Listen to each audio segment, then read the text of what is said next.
not knowing the story originally, I came in on Friday. I looked up and I said, wow, the top of the roof looks like the bottom of the ark. And my favorite quality of that place is how the cross is suspended in air. It reminds me of Jesus being high and lifted up. Amen. So when I sat in there, I was just able to really come into a place of worship and praise and look at what God had did in that place and what God is going to continue to do in that place. Amen. So I want to encourage everyone, as they've been saying, if you haven't gotten a chance to come out, to come visit the World Revival City, amen, to come and put your hands to the work, amen. God is doing something mighty, amen. If everyone would put their shoulders to the plow, amen, there's much work to do. But as I was saying yesterday, the place is magnificent. It has such potential, amen. It has the ability to teach. There's rooms for prayer.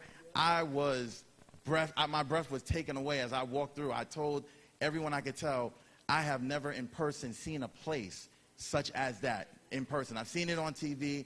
I've seen it online, but I have never had the opportunity. So I thank God for the opportunity just to be in the presence of such a move that God did. Amen.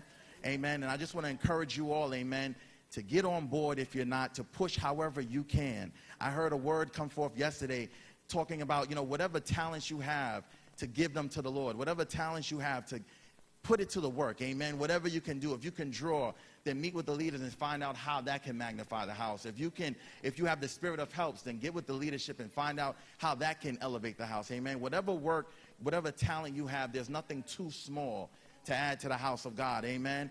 I was so encouraged, and I called my apostle back home, and I told my elder back home, I texted him and I said, I'm ready to come back home and to get to work, amen, to work even higher, because that's how motivated I was from seeing what God has done, amen, down here in the Sunshine State, amen, amen. That place is so magnificent.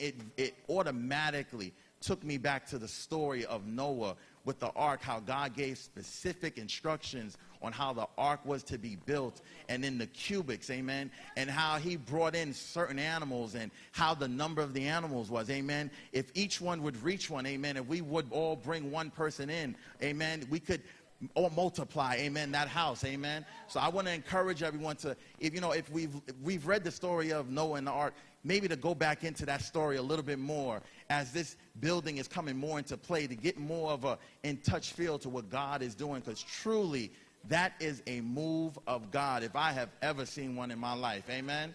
Amen. So I want to continue to press on, amen. I'm going to continue to pray for you guys. I pray that you continue to pray for me, amen. God bless you.